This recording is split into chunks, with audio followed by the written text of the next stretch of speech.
Om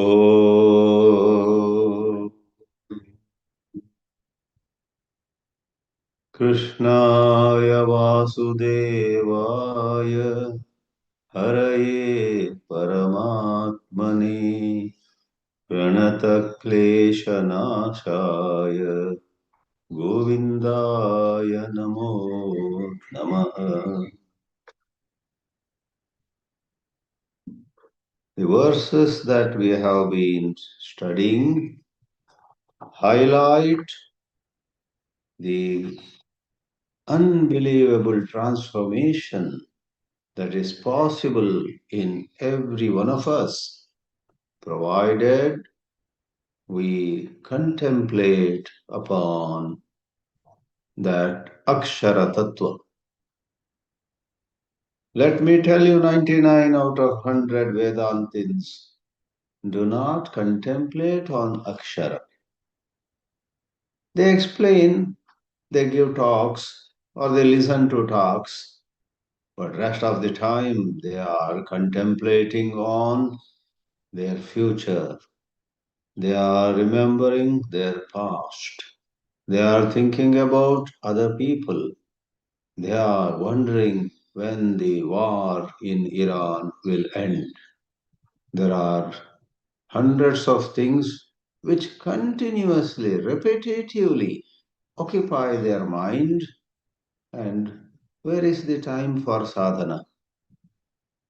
But if even a small number of people do this sadhana, then it is guaranteed radical change will take place. One of the blunders all of us keep doing is we underestimate the power of our mind. Our mind, being repeatedly sent towards matters of the world, weakens us, confuses us, keeps us in fear and anxiety. This mind of ours, if turned inward and made to dwell upon God, dwell upon that changeless, imperishable Brahman, this very mind will display, will exhibit extraordinary virtues, fearlessness, love, compassion, forgiveness, even greater effectiveness in whatever we take up are all guaranteed. Thus, please do not think this portion is only about somebody who has reached very high. It is actually showing the potential in every one of us. These qualities, these characteristics are not far for us, but we have to take the steps towards them. Swami Chinmayananda used to say that realization is as far for you as waking is from the dream state. If you are dreaming of yourself drowning in the Pacific Ocean, and actually you are in your comfortable bedroom in your own house, how far is that bedroom of your house from the Pacific Ocean that you see in your dream? One moment you wake up, you find you are all right. This is all about waking up. We saw 17 and 18. Yo na hrishyati na dveshti na shochati na kankshati. All na, na, na. Interestingly, in their own way, these words resemble Neti Neti of Yajnavalkya. When you get egoistically elated at either your success or your enemy's failure, that doesn't go well with Atmanishta. For in Atmanishta, in Akshara Upasana, there are no others. Somebody's failure cannot cause delight in you. Na hrishyati. In the same way, somebody succeeding cannot cause agitation in you. It is when we are in the egoistic realm that we feel uncomfortable hearing somebody else's success. That is dveshti, not dveshti. If you come to know somebody who is in some respects like you, personality wise, was honored, was given some award, was praised somewhere, you listen to it with great happiness. Why should you dislike it? So, na shochati na kankshati. Same way, doesn't cry, doesn't desire. When you are established in your own completeness, why would you desire anything? You are totally content. This is not only, as we said before, pointers to great potential in us, but also an urgent need. We must work on this more than working on any other project. Shubha Shubha Parityagi. Shubha Ashubha Parityagi means Shankaracharya said, we saw it. Parityaktum Sheelam Asya. This man has a natural tendency to let go of what is generally regarded as auspicious or as inauspicious. What is generally regarded as auspicious or good, something to celebrate. Your daughter is joining a multinational company and is going to be posted in Frankfurt, to be posted in some big place. So, Shubha. And your son, who was also abroad, has to come back now. His work permit was not continued by Trump administration. He is winding up. You say it is Ashubha. But if you are in Akshara Upasana, your son returning from USA or your daughter getting a plum position in Frankfurt, they really speaking do not cause any sorrow or pride. Of course, for civil courtesy, you would welcome your daughter's promotion or you would express a certain discomfort. You will express some sympathy to your son who is very attached to, let's say, his position abroad and he is not very happy about returning, let's say.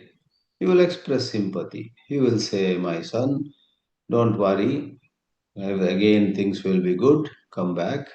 India also has wonderful opportunities these days. You will speak all those sympathetic words, but in your heart of hearts, you know that there is nothing to celebrate so much as worldly people do. There is nothing to mourn nor cry over as worldly people do. Shubha Ashubha Pratiparityagi. Samashatrau cha mitre cha. We saw 18 also towards the so-called enemies.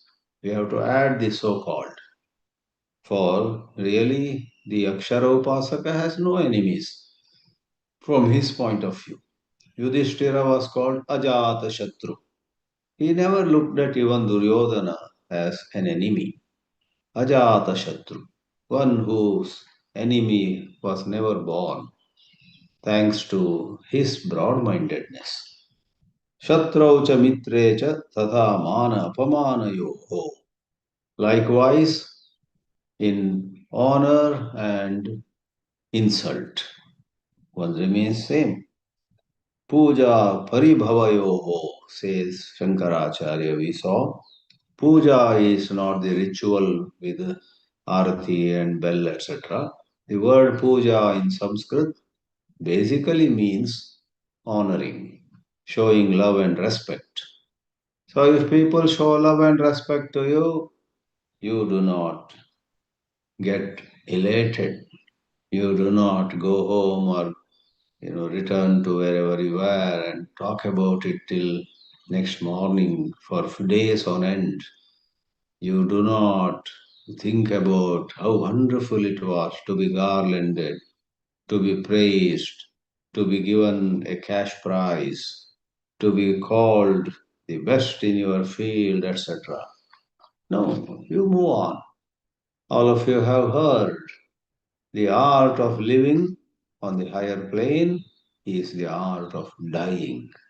You completely die to all the honor you received, to all the insult you suffered. You die to the past. You move to the next moment as though nothing happened at all.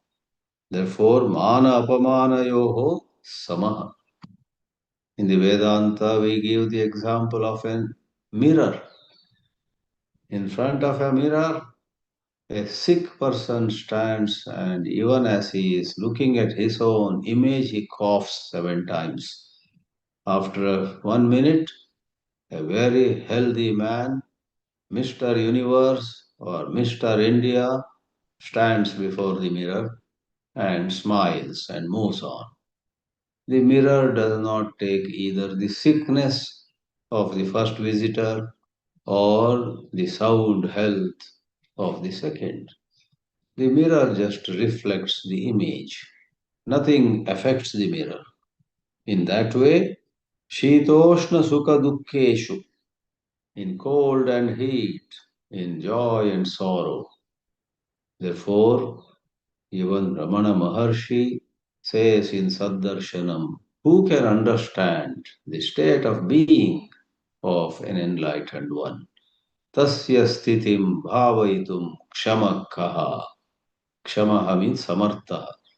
Tasya jnaninaha akshara upasakasya sthitim bhavaitum kaha kshamaha kaha samartha.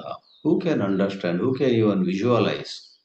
We are all so habituated to be very happy at some small gains and feel very sad, depressed at some small losses also. Alas, how we have trapped ourselves in these forms of mischief of the mind. The mind is a big, shall we say, a big defaulter. The mind is a big mischief maker. The mind has been taking us for a ride for too long a time. You must therefore step aside from the mind. The real you is not bound by the mind. The real you is waiting to be discovered. You are that, but alas, you do not know who you are. When you know who you are, which is called Akshara here, you are actually Akshara. But you are identified with the mind so much, you find you are Kshara. Living in incessant insecurity is not your way, should not be your way. Let go of all fear of the future. Let go of all regrets of the past. The question is, how do I do it? By contemplating upon Akshara. More you contemplate, more you anchor yourself in the pure self. Even if you want, you won't be afraid of what can happen tomorrow. And what is more, once you are so peaceful in your bosom, you will handle situations far better. Please do not think that meditation on Akshara makes you inactive. In fact, it will make you active in a different way. You act on what needs to be done in a little while and then forget it. That is, move on. Whereas the inefficient person thinks about what can I do tomorrow to face this problem, thinks about it whole night. And when finally he has to face the problem next day, he has no energy left. He surrenders, he yields, he just submits to whatever others want to do. Look at the contrast. The one who is anchored in Atma, does to think about problem. In 5 minutes, in 10 minutes, for example, he decides this is what is to be done and then does not think about it. He does it when he has to do it. Whereas the person who is identified with the personality, for a little of relevant thinking, goes round and round in irrelevant memories, irrelevant possibilities, compares himself with some tragic hero of some play, of some movie, compares himself with all kinds of characters in literature. I am today like Dushasana, I am today like Duryodhana, I am today like Maricha, who was killed. Maricha could not refuse Ravana when Ravana asked him to go and deceive Sita and Ram, nor could he survive that adventure. So he got. So sometimes you and I may compare ourselves with various characters of Ramayana or Mahabharata and touch our forehead with our hand. How sad. I have suffered now like such and such character. I am like Karna, a good man, but in the wrong camp. Alas. So, like this, your mind will go round and round in circles, but finally, you are so debilitated. Your energy has gone to an all time low when you have to actually face the problem. Whereas, dwell on God. Before going to bed, repeat your chosen mantra a few times. When you arise, wake up in the morning, again, first do some mantra japa. You will find new energy, sometimes giving you also surprise. New energy arises in you. Sangha vivarjita. In case things go wrong, then also you are able to take it all in your stride because you have no sangha, you have no attachment. Though you, in a sense, wanted a particular outcome of a certain scenario, you are deep in your heart not attached to that outcome. If some other outcome comes about, you say, okay. Therefore, Chinmayananji said, disappointment comes to him who makes appointment with future. That means such and such future only should happen. I am going there and they will garland me first before garlanding anybody else. Such an appointment you make with future. You go there with all expectations and even insistence. They not only do not garland you first, but actually leave you without a garland. Adding insult to injury, when they find that no garland is left to put it on your neck, they request another guest to give back the garland and they put it on you. And you notice it. They thought they did it secretly, but you somehow saw it. They took back a garland from one of those other guests and then somehow to make up for their lapse, put it on your garland. Is it honor or is it insult? So when you have insistence on a particular outcome, the way things go in life actually cause disappointment. Disappointment comes to them who make appointment with future, which doesn't mean you do not plan, but you are not at the mercy of what actually happens in life. Thus, we saw the beautiful, crisp, short explanations also of Adi Shankaracharya. So in this set of 6 verses, it is now the last, and then there is a verse, 20th verse, or last of the chapter, which is slightly in a different domain. So you must mainly focus on the 6 stanzas, 13 through 19, or 7 stanzas rather, 13 through 19. 13 through 19 is a set. 20th is a little different one, for it talks about someone who is not a very highly stationed Akshara Upasaka, but who all the same has Shraddha, has the faith, has a strong faith. If I do that high plateau meditation, I will be free definitely from all my agitations. Whereas these 6 verses, I would say, are a description of someone who is already doing that high plateau meditation.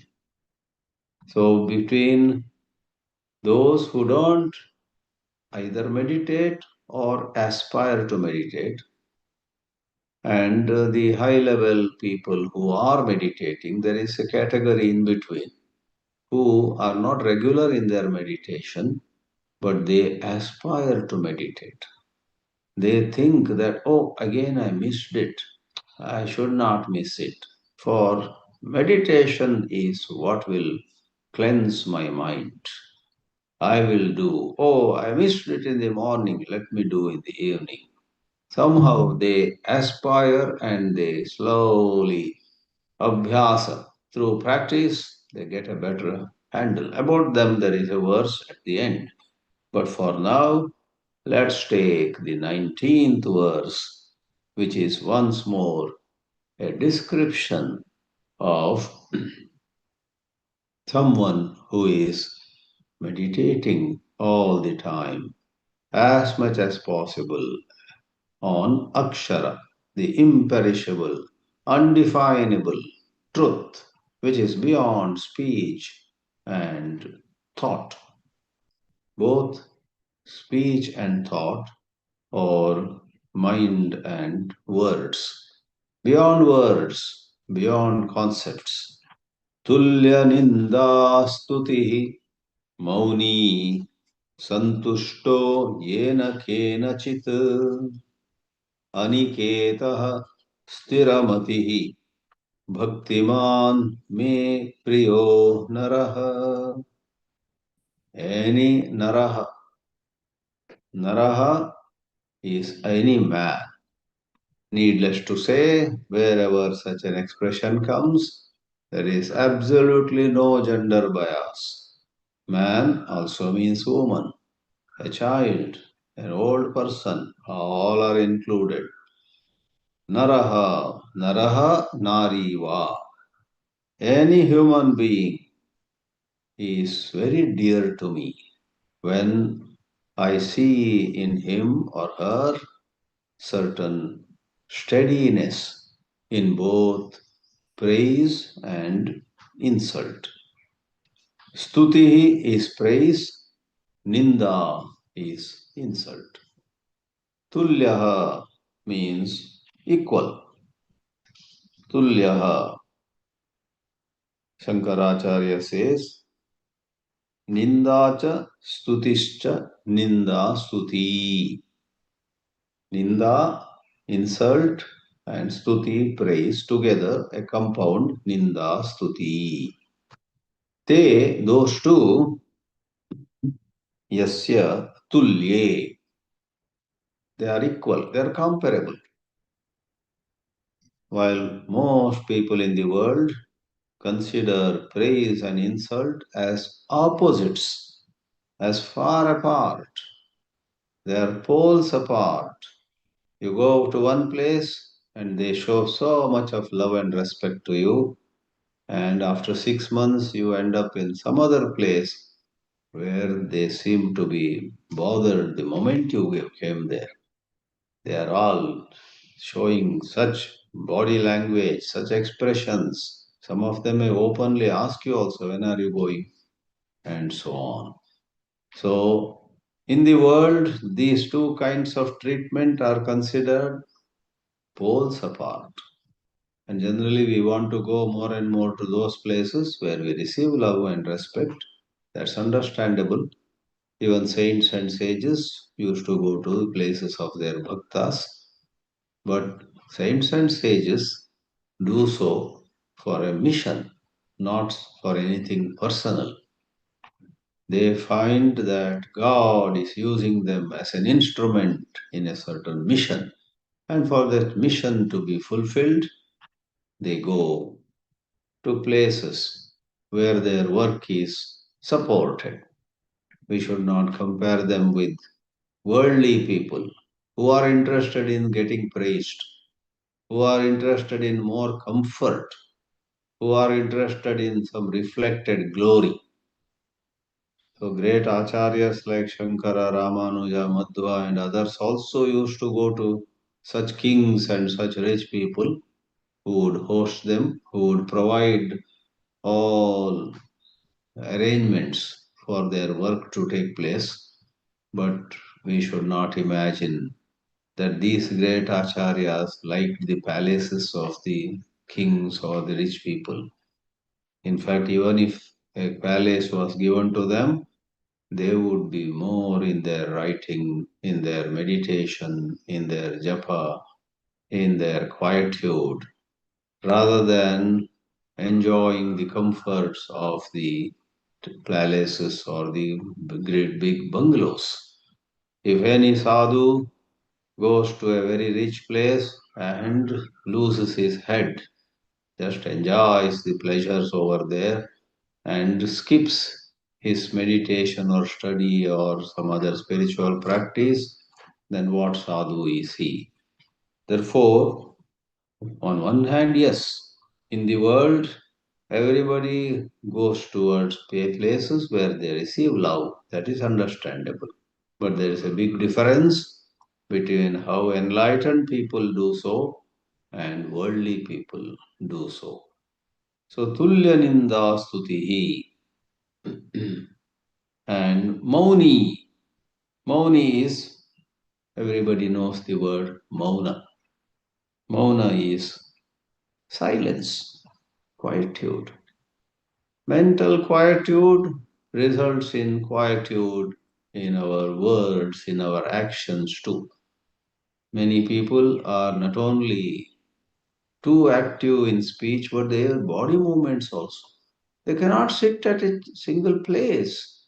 They simply go some few steps that side, few steps this side, again come. Some simply get up, simply sit down, simply move something from here to there.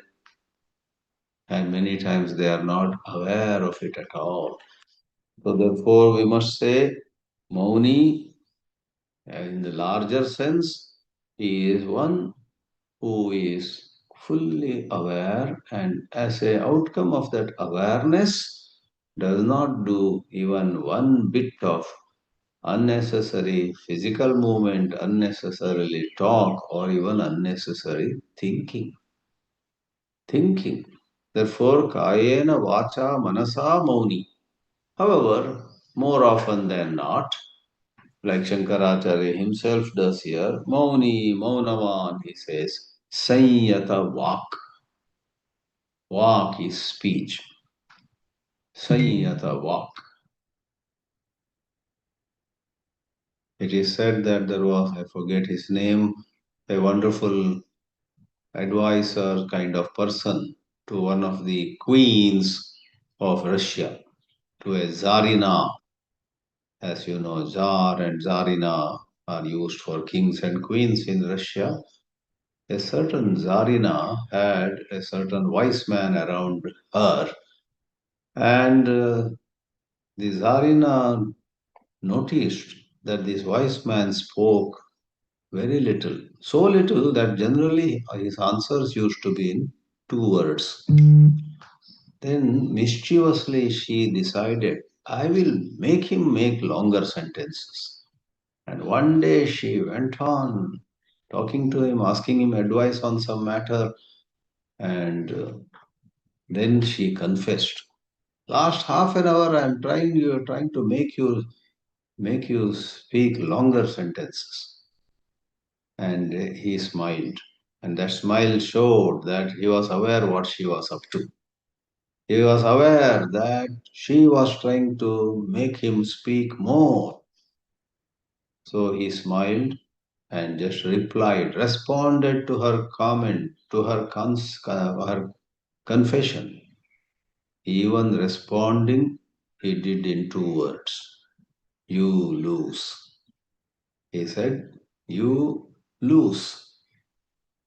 You attempted, in other words, to make me talk more, but you lose. And the queen was very impressed. The queen said, I need such an advisor who speaks less but gives me just the advice I needed, not all sorts of things irrelevant and so on. So, Mauni Sanyata Vak. So, we find very advanced rishis and munis used to be in silence for long hours. Sometimes we wonder, why do they have to be silent? We do not know that many greater achievements are possible through silence, which is taken up in certain maturity. In some languages, it is said, good speech is like silver, but silence is gold. Good speech is like silver, and silence is like gold, provided you are in silence out of certain mature understanding. Sometimes you and I become silent when we are angry, not talking a single word. Sometimes we are silent when we are boiling inside. Sometimes we are tired and therefore we are silent. We are not talking of that silence, but silence of people who clearly see, on one hand, limitations of speaking, on the other, the power and the possibilities of silence. So, silence is thus not escapism, it's not running away, but it is operation on a higher plane, on a higher plateau. No wonder in the 10th chapter, Bhagavan Sri Krishna said, Maunam Chaivasi Guhyana.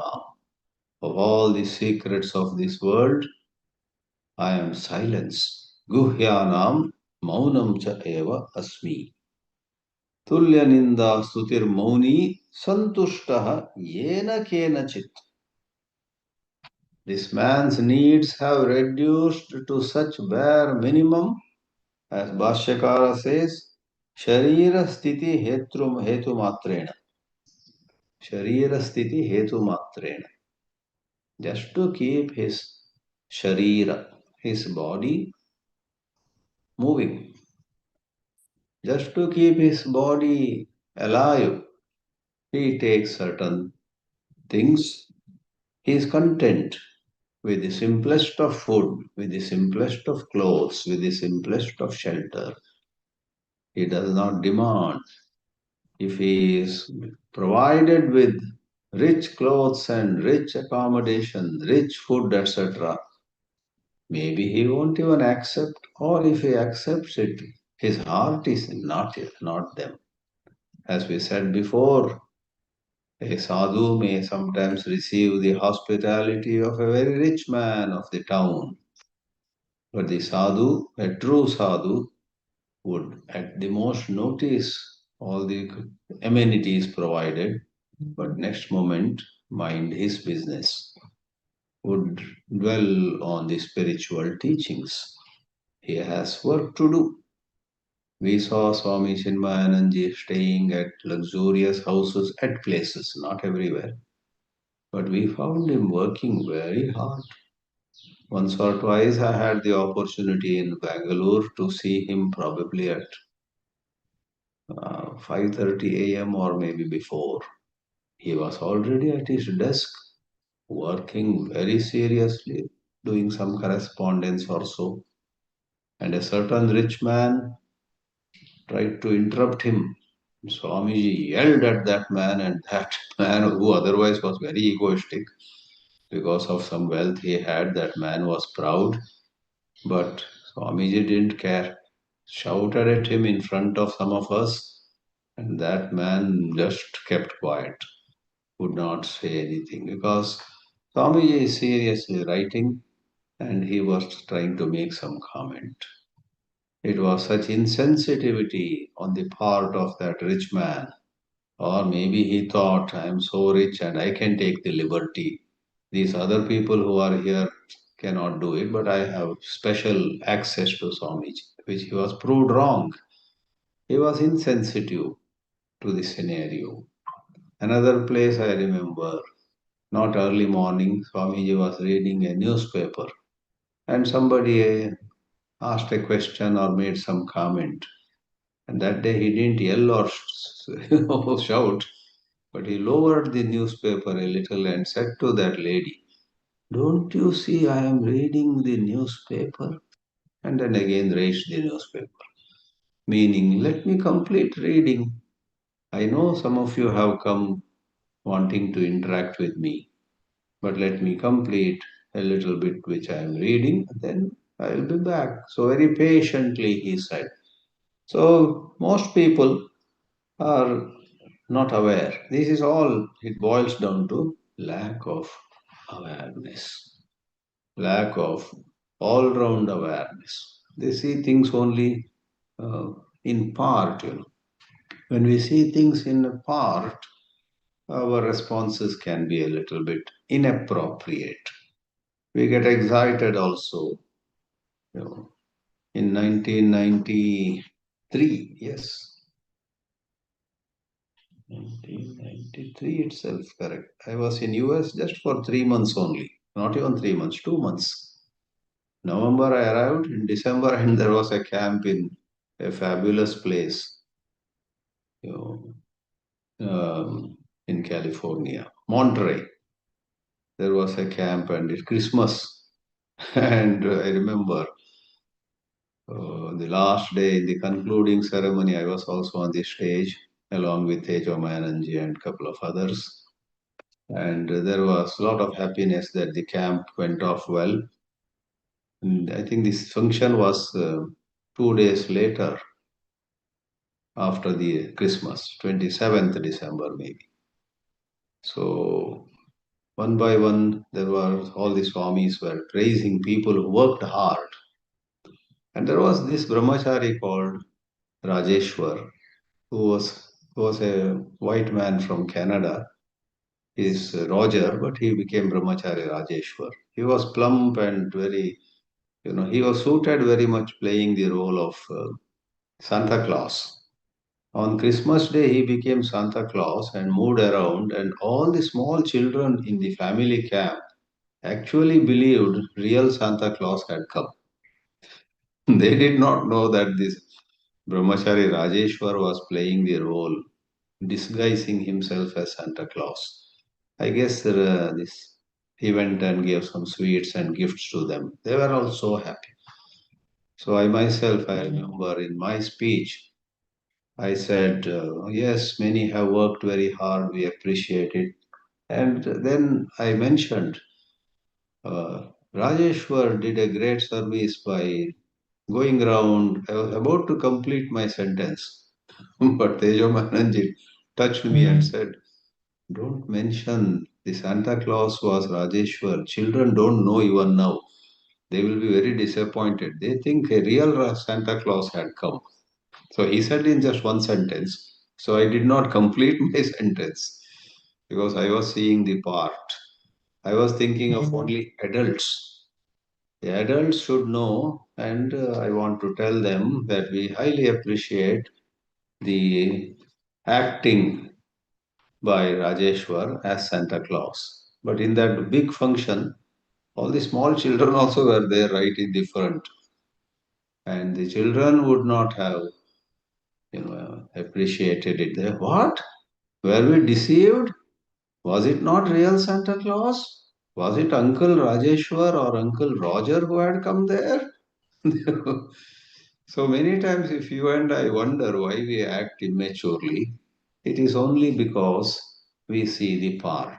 I saw only the adults, and what I said was going to say. What I was going to say would have been okay for adults. But keeping in mind the small children there, I should not say that at all. So I held back.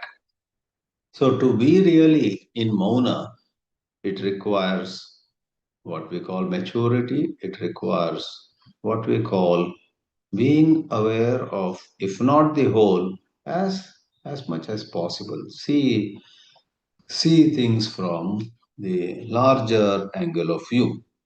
Santushto yonena kenachit. Yeah, I was mentioning Puja Gurudev Chinmayananji. Sometimes was at five-star facilities, some other time at very humble, modest places too. Even till his end, this was so. Sometimes he had to walk through very hot places, sweating profusely, taking up, or going through some hardships too. He didn't care. If some work had to be done, he would walk through. In fact, I must share with you. In 1981, I think, I was at IIT Madras and Pujya Swami Chinmayananji came to give a talk in what is called the open air theatre. But somehow the time chosen was 3 p.m. and he came. I did not know him much that time. I was not yet part of his organization, but already I was his admirer. So I sat in the front row among the students. He came, some rich men of Chennai brought him. He went up the stage and they had kept a chair for him. The chair was a little behind and it was hot sun, afternoon 3 in Chennai, Madras. And rather than asking them to push the chair maybe to the shade, there was some shade further behind. He almost, as though angrily, he had such gestures. He pushed that chair behind and he walked to the front to be closer to students and others who were there in the auditorium, open air auditorium. And he walked to the front and stood and gave a half an hour talk full of energy, some humor also. And everybody was wondering, Swamiji should sit on the chair. Swamiji will put the chair a little behind in the shade. People were concerned about comfort, but he did not care. He was sweating profusely, but he spoke half an hour or so. Then I don't remember if there was any question answer, but he sped off. But evening he was to lecture in some Maidan, which was his typical schedule. But in the afternoon he had come. So santushtaha yena kenachit. They don't care for comforts. Sometimes we may misunderstand some sadhus to be attached to. If one is a true sadhu, get closer and see. That person would not be attached. Tata cha uktam yena kena chachanno yena kena chit ashitaha. Shankaracharya gives a quote from, uh, we do not know which source, though.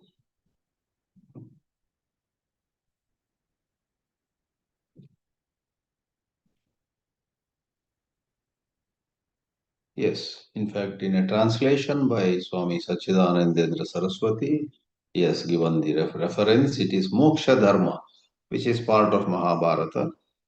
And in Moksha Dharma book, that portion, 245th chapter, 12th shloka, and so on. He even gives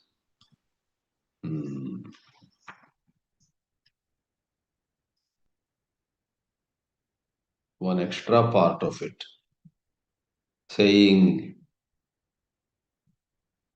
the man, this enlightened man, eats whatever is available, puts on his body to cover himself while going to bed at night, whatever sheet is available.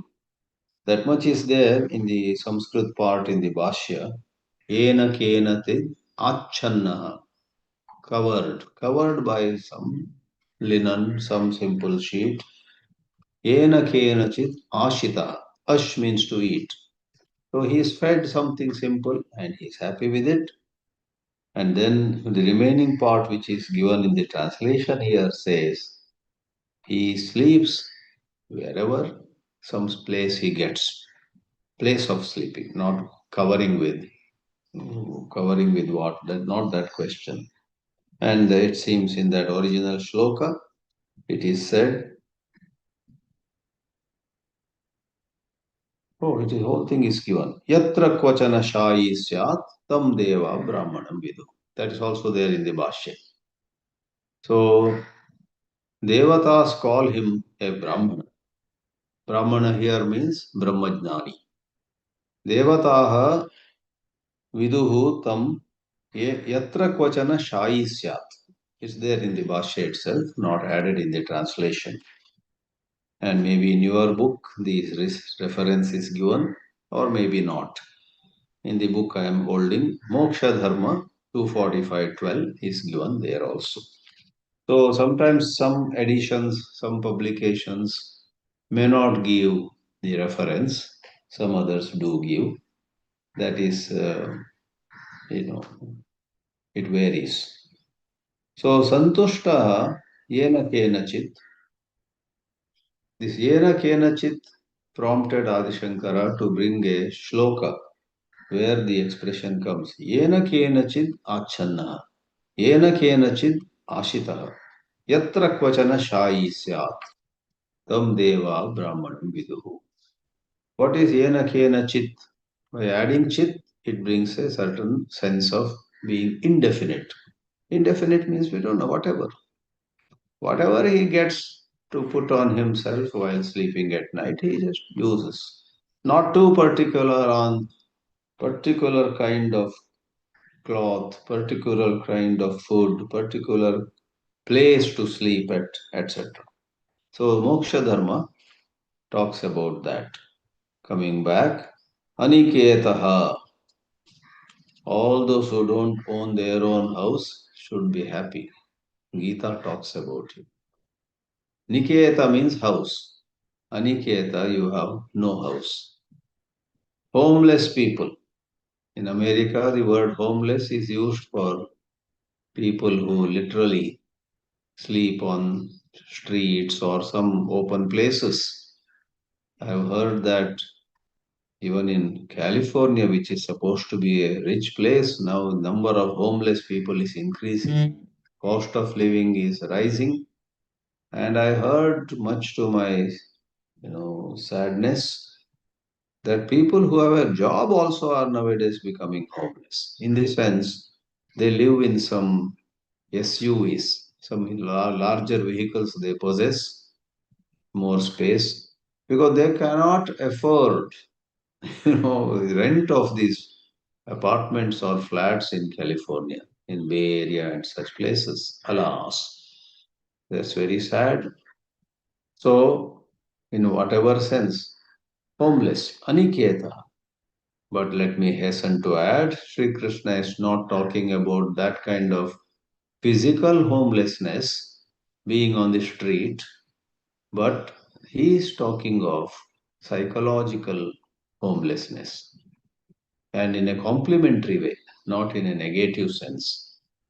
This person, thanks to his very, very heightened state of consciousness, is not at all attached to any house. He may on paper, legally, he may possess one, two, or even three houses. Doesn't matter. But he is not attached to any house. He keeps moving. Or even if he doesn't move, he is staying in a house which he owns legally, but his mind is not attached to that particular place. You find some of the saints were constantly traveling. Sadhus would go around. Some sadhus like Swami Chinmayananji had maybe 100 ashrams, but they would constantly move. They would not stay long in any place. Their work was such, their lifestyle was such. His guru, Swami Tapovan, pretty much stayed at the same place, either in Uttarkashi in the colder times, and a little warm, he would go to Gangotri. That mainly these two places he lived in. So it is nothing to do with the physical place, but ask yourself, am I too attached to this place where I will live, this place where I lead, this kind of Bedroom is what I want. I can't live without such a bedroom, and so on. If you have such a psychological dependence, you better question it. Aniketaha stiramatihi. So stiramatihi means stira paramartha vishaya matihi yasya saha stiramatihi. Shankaracharya carefully adds that steady thinking should be about God. Somebody else constantly thinking about money also is stiramati, literally. But that is not the context here. In this context, mind being steady with regard to Paramartha, the supreme truth. Acharya Shankara for Aniketaha also gives just a word, Nagare. So, Nagare means na agare, not attached to a particular place of stay. Ityadi smriti antarat, some other smriti. Why say some other smriti? Because as you know, Bhagavad Gita is also considered a smriti. If Gita is a smriti, another smriti would be smriti antara. If you go abroad, we say you went to Deshantara. If you do something at another time, that another time is called Kalantara. So, antara in these words means other. Deshantara, Kalantara, Smrityantara.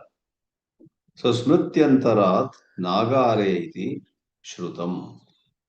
Ashraya Nivasa Niyataha na vidyate. Stiramatihi Bhaktiman me priyo naraha. So we saw both the Shloka 19 and the Bhashya also. Such a Bhakta. And we have said many times, though the word Bhakta is used, it is in no way to imply one devoted to name and form of God. In the context here, Akshara Upasaka. Then why call him Bhakta? Because a Jnani is considered the best of Bhakta. Chaturvidha bhajante mam jana sukratinorjuna arto jijnasurartharthi dani cha bharatarshava. Tesham jnani atyartham mama priyaha ahamapi satasya ativa priyaha. The jnani is in me, I am in the jnani. Therefore, jnani, where the reference is to the realization of the nameless, formless truth, is considered Paramabhakta. Therefore, the word Bhakta can apply to Akshara Upasaka very well, no issue there. Many times you find in Shiva Sahasranama, the name Hari is found. In Vishnu Sahasranama, names of Shiva are found.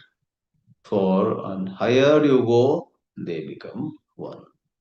Om Namo Bhagavate Vasudevaya.